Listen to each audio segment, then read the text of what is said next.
আসসালামু আলাইকুম প্রিয় দর্শকবৃন্দ, সবাইকে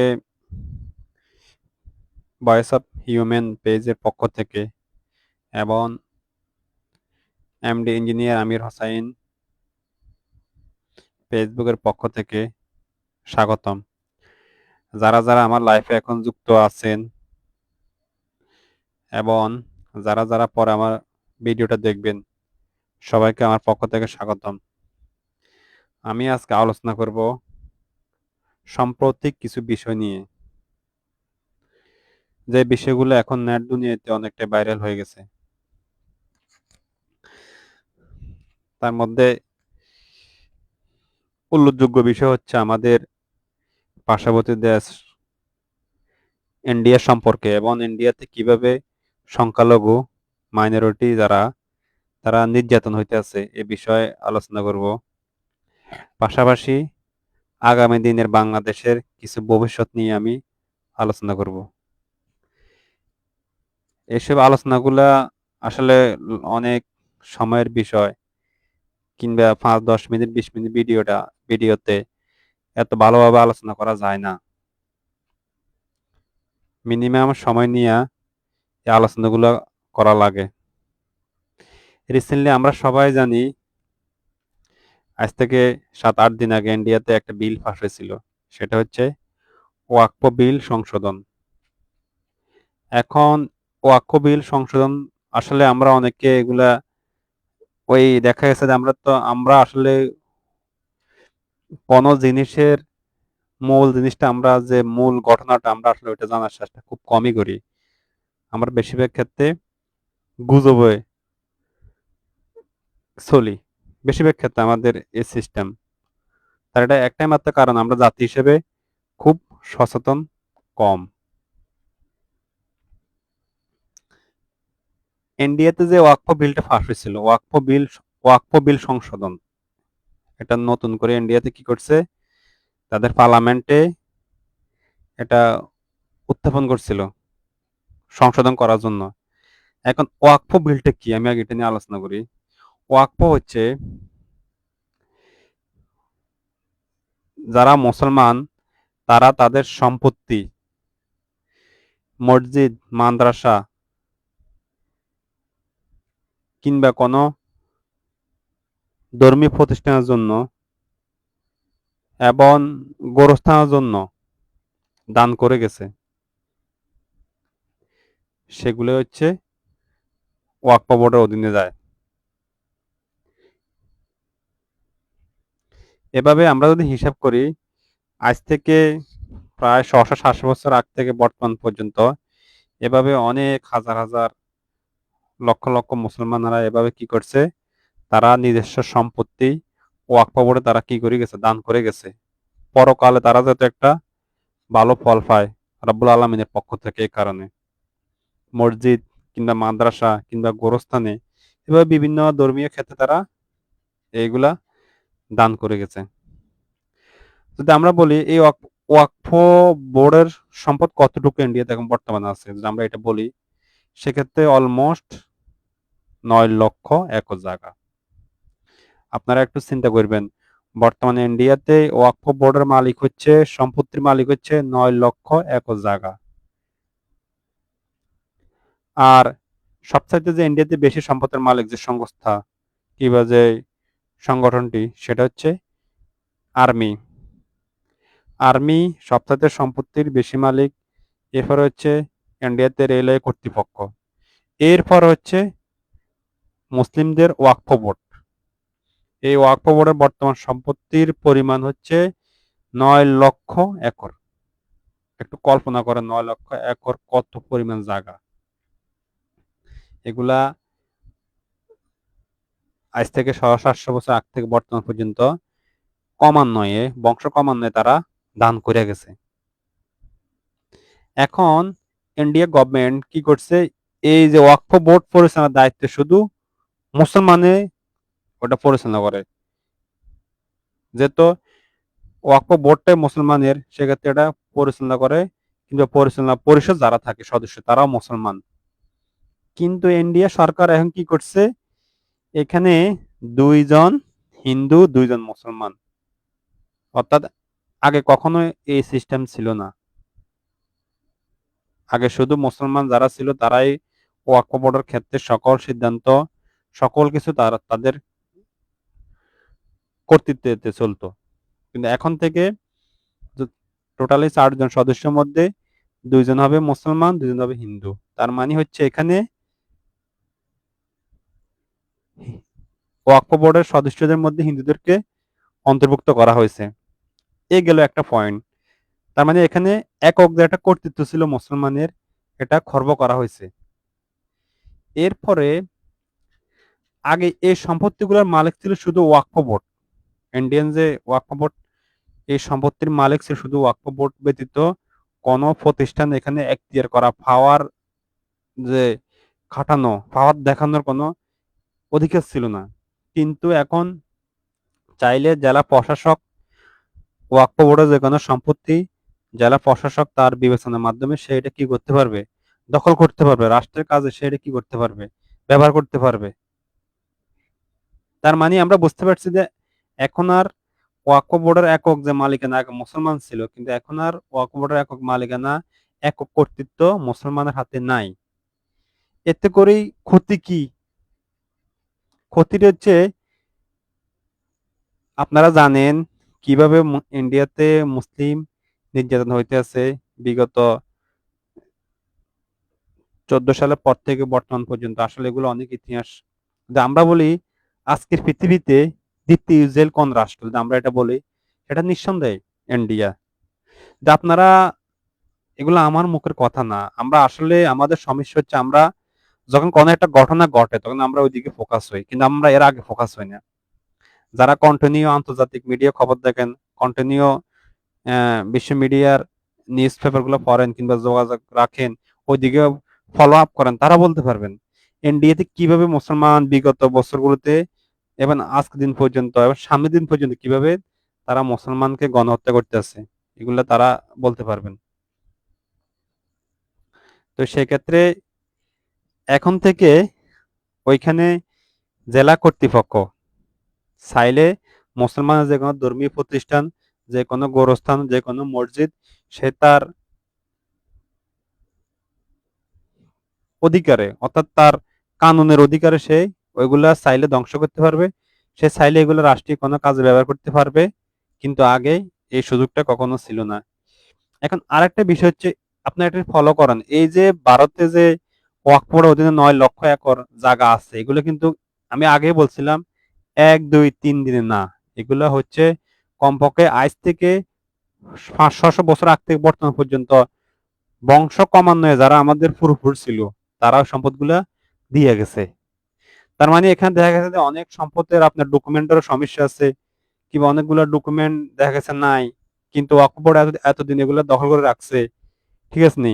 কিন্তু এখন দেখা গেছে তারা এখন এই যে এখন নতুন করে যে বিভিন্ন জেলা প্রশাসক কিংবা বিশেষ করে জেলা প্রশাসকদের পাওয়ার দেওয়া হয়েছে, তারা এখন বিভিন্ন ডকুমেন্টের ইস্যু করে এগুলো তারা দখল করে ফেলবে। যেহেতু এগুলো অনেক আগের সম্পদ, অনেক আগে দিয়ে গেছে, সেক্ষেত্রে দেখা গেছে এখন ওয়াকফ বোর্ড চাইলে অনেক সম্পদের ডকুমেন্ট প্রপারলি ইস্যু করতে পারবে না। তো সেক্ষেত্রে এই ডকুমেন্টের একটা আপনার যে জালিয়াতি কিংবা একটা অভিযোগ দিয়ে অনেক সম্পত্তি তারা কি করবে, দখল করে নিয়ে নেবে। এতে করে মুসলমানদের যে একটা অধিকার ছিল, ওয়াকফ বোর্ডের যে একটা অধিকার, এটা আসলে অচিরে খর্ব করা হয়েছে, অধিকার নেওয়া গেছে, অধিকার কেড়িয়ে নিছে। যেহেতু আগামী দিনগুলোতে মুসলমান আর ইন্ডিয়াতে, ভারতে মাথা উঁচু করে দাঁড়াতে না পারে, এভাবে আস্তে আস্তে যারা ওইখানে মাইনরিটি আছে তাদেরকে কবজা করতে আছে। ইভেন আপনারা দেখতেছেন বিভিন্ন, আসলে অনেক কথা, এগুলা বললে শেষ করা যাবে না। সাধারণ একজন কলেজের প্রফেসর, এটা হচ্ছে আপনার ওই যে আহ, উত্তরপ্রদেশে, উত্তরপ্রদেশে যে বর্তমান যে এখানে যে রাজ্যের যে প্রধান, উনি হচ্ছে যোগী আদিত্যনাথ। ওনাকে নরেন্দ্র মোদীর উত্তরসূরি বলা হয়। যারা আপনাকে চিনেন, যারা তাকে চিনেন তারা বলতে পারবেন সে কতটুকু উগ্রপন্থী একজন নেতা, কতটুকু হিন্দুত্ববাদী একজন নেতা, যে উত্তরপ্রদেশে যে মুসলমান কিভাবে নিজে দিতেছে, মানে ফ্রি যে গোস্ত ছিল, এই অপরাধে মানুষকে ফিরে মেরে ফেলছে। একজন প্রফেসর ছিল কলেজের, ওনার অপরাধ ছিল উনি রাস্তার পাশে নামাজ পড়ছে, ওনাকে মেরে ফেলছে। একবার ওই জায়গাতে আপনাকে দাঁড় করিয়ে দেখেন।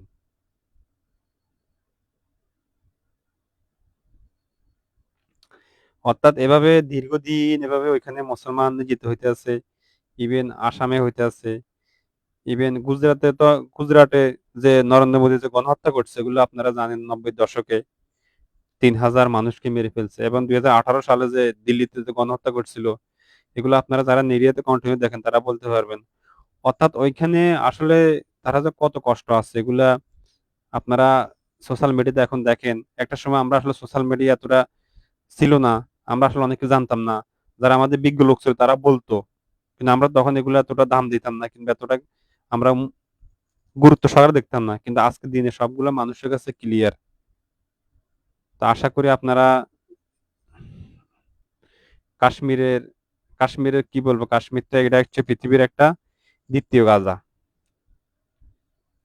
কাশ্মীর পৃথিবীর দ্বিতীয় গাজা, যেখানে দীর্ঘ, অর্থাৎ স্বাধীনের দেশ ভাগের পর পরে কাশ্মীর উপত্যকাকে তারা কি করছে, সেনাবাহিনী দ্বারা তারা নিয়ন্ত্রণ করে, তাদেরকে বিভিন্নভাবে অধিকার থেকে বঞ্চিত করছে, বিভিন্নভাবে তাদেরকে কি, বিভিন্নভাবে বিভিন্ন অপবাদ দিয়ে, বিভিন্ন জঙ্গি অপবাদ দিয়ে তাদেরকে মেরে ফেলে, নারীদের উপরে শিশুদের উপর নির্যাতন করে, মেরে ফেলে, গণহত্যা করে। এগুলা অনেক আগের হিস্টোরি, অনেকে এগুলো আসলে জানেন আপনারা ইতিহাসে এগুলা।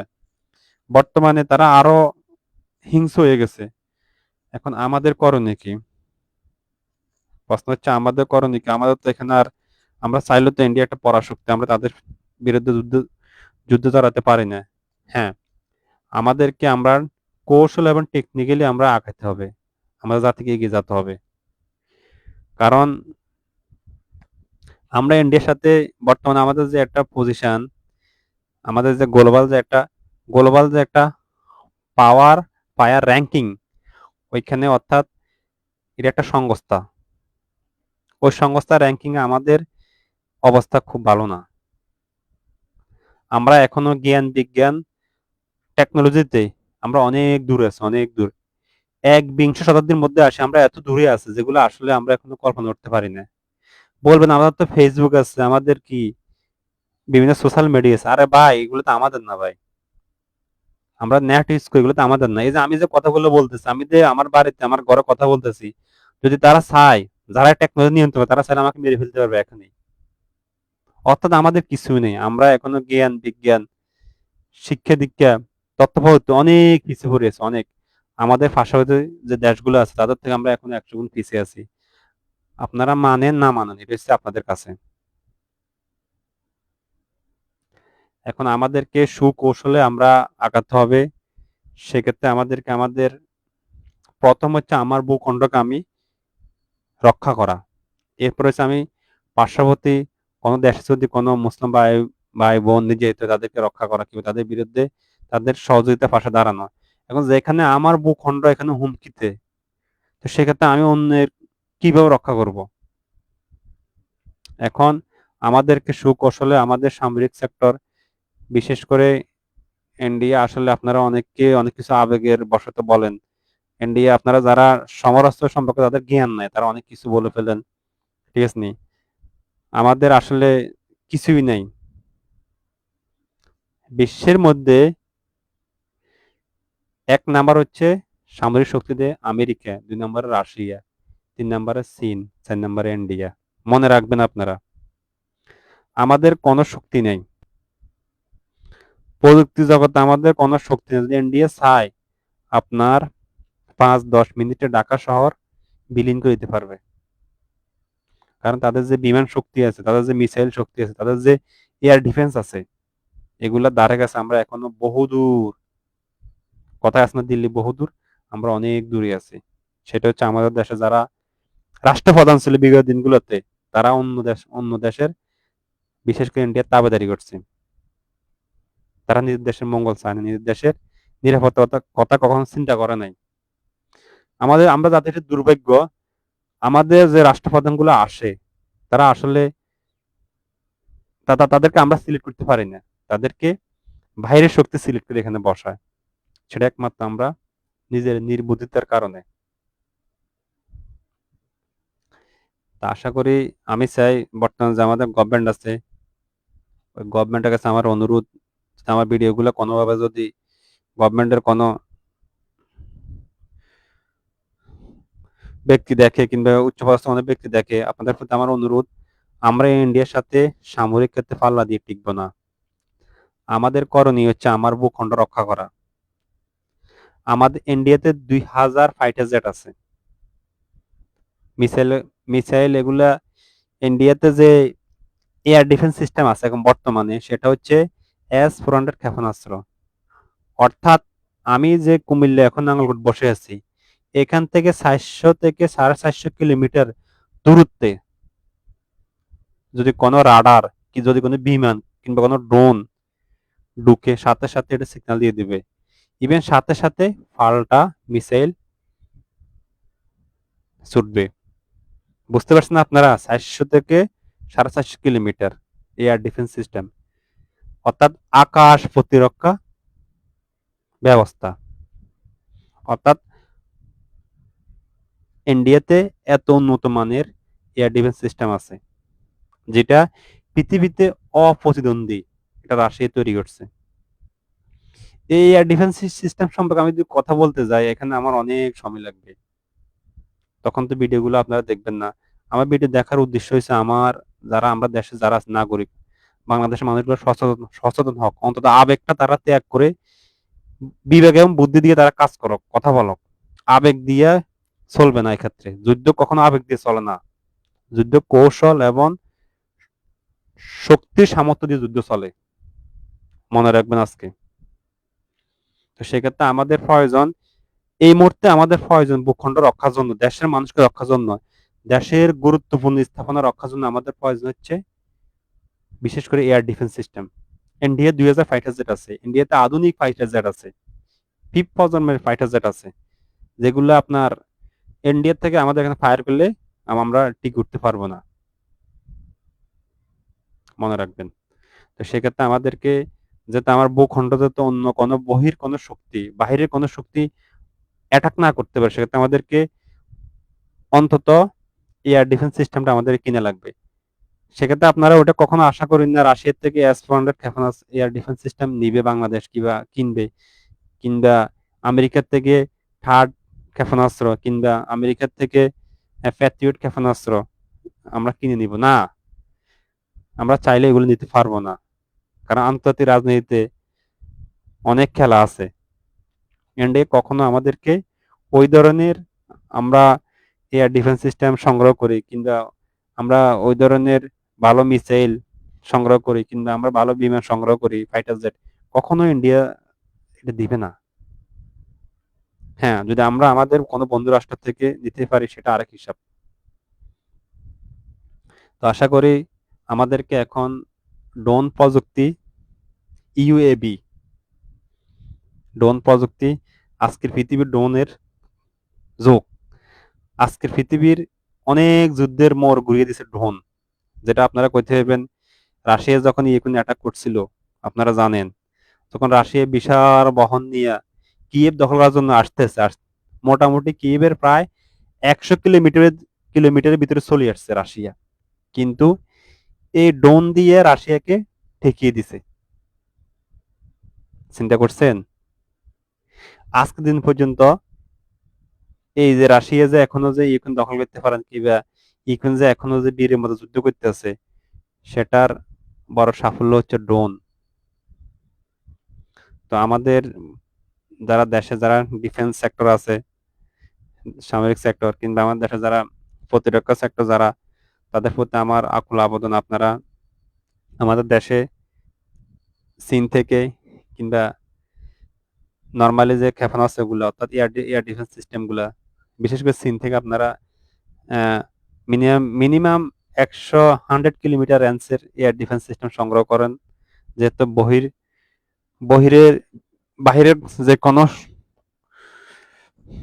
শক্তিকে আমরা রোধ করতে পারি কিংবা আমরা প্রতিরোধ করতে পারি কিংবা আমাদের ভূখণ্ড আমাদের গুরুত্বপূর্ণ স্থাপনাগুলো রক্ষা করতে পারি, অন্তত আমাদেরকে আপনারা ওই ধরনের একটা ব্যবস্থা করেন।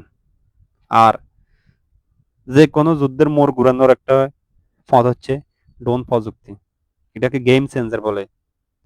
ড্রোন দিয়ে আপনি যে কোনো যুদ্ধের মোড় ঘুরাতে পারবেন।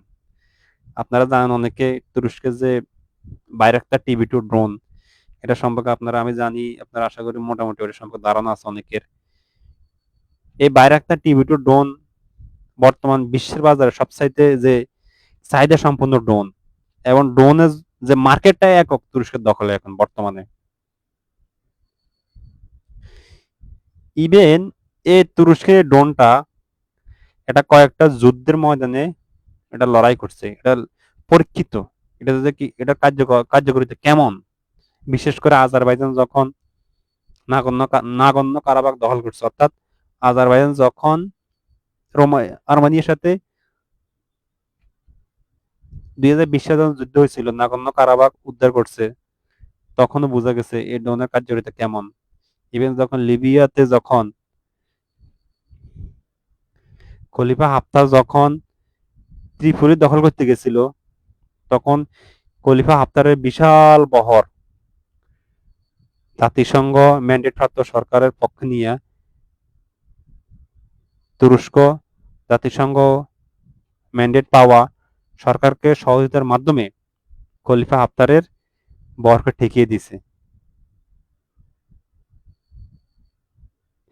ইভেন আরো আছে, এখানে অনেকগুলা পয়েন্টে যুদ্ধগুলো হয়েছিল। তো সেক্ষেত্রে অবশ্য বাংলাদেশের এখন আমাদের দেশে বর্তমানে ছয়টি বাইরাক্তার টিভি 2 ড্রোন আছে। সরকার 12টি চুক্তি করছিল, আমরা 6টা ডেলিভারি পেয়েছি। আমি চাই আমরা যেহেতু মিনিমাম 200 থেকে 300টা আমাদের হাতে ড্রোন থাকে, বাইরাক্তার টিভি 2 ড্রোন থাকে। এরপরে এর আপডেট ভার্সন হচ্ছে কিজিল ইলমা, আকিনজি, এগুলো হচ্ছে আপডেট ভার্সন। এ ধরনের ড্রোনগুলা, ইভেন ড্রোন প্রযুক্তিগুলো আমরা সংগ্রহ করব, যাতে আগামী দিনে আমাদের যে কোনো পরাশক্তিকে, যে কোনো বাইরের শক্তিকে আমাদের উপরে কুনজর দেয় কিংবা আগ্রাসী আচরণ করে, কিংবা আমাদের যদি ভূখণ্ডের উপর কোনো আঘাত আসে, যদি আমরা প্রতিরোধ করতে পারি। দিন শেষে ভাই দেশটা আমার আর আপনার, মনে রাখবেন। আমরা যদি এখন যদি সচেতন না হয়, মনে রাখবেন আমাদের পার্শ্ববর্তী দেশ ইন্ডিয়াতে কিভাবে মুসলমান নিজে দিতেছে, কেন? এটা আমাদের জন্য একটা শিক্ষা। আমরা এখন আমাদের যা অবস্থান থেকে আমরা সচেতন হবো জাতি হিসেবে। আমরা আবেগ দিয়ে কথা বলবো না, আমরা আমাদের আশেপাশে সবাইকে সচেতন করব ইতিহাসের মাধ্যমে, তক্র বিতক্র মাধ্যমে নয়, যুক্তির মাধ্যমে তাদেরকে বুঝাবো, যারা এগুলো সম্পর্কে ধারণা নাই, বোঝে না। এভাবে আমরা সচেতন হব ইনশাল্লাহ, যাতে আগামী দিনগুলোতে আমরা আমাদের ভূখণ্ডকে, আমাদের সার্বভৌমত্বকে, আমাদের স্বাধীনতাকে রক্ষা করতে পারি, এবং আমরা আমাদের নেক্সট জেনারেশনকে আমরা স্বাধীন ভূখণ্ড দিয়ে যেতে পারি। এটা আমাদেরকে সবাইকে মাথা রাখা লাগবে। না হলে আমরা আমাদের জেনারেশনকে বড় একটা ঝুঁকিতে ফালাইয়ে যাব, বড় একটা অগ্নিকুণ্ডের মধ্যে রেখে যাব। সেটার জন্য একদিন আমাদেরকে কাঠগড়ায় দাঁড়াইতে হইবে, আমরা আমাদের জেনারেশন কি দিয়ে গেছি। আমাদের ভুলের কারণে একদিন তারা ভুক্তভোগী হবে। তারাও গাজার প্যালেস্তাইনের মুসলমানের মতনে, কাশ্মীরের মুসলমানের মতনে তারা কি, তারা হত্যার শিকার হবে। তো সেক্ষেত্রে সবার কাছে আমার আকুল আবেদন, আপনারা সবাই যার যার অবস্থান থেকে নিজে সচেতন হন, অন্যকে সচেতন করুন। বিশেষ করে যদি আমার এই ভিডিওগুলো কারো বিন্দু পরিমাণ ভালো লাগে, আপনারা অন্তত ভিডিওগুলা ভালো লাগা আপনাদের, আপনার বন্ধু বান্ধব আছে অনেককে যত সচেতন হয়, তারা আপনাদের শেয়ারের মাধ্যমে তাদেরকে জানার জন্য একটু সুযোগ করে দিবেন। আজকে আলোচনা এখানে শেষ করছি। আসসালামু আলাইকুম।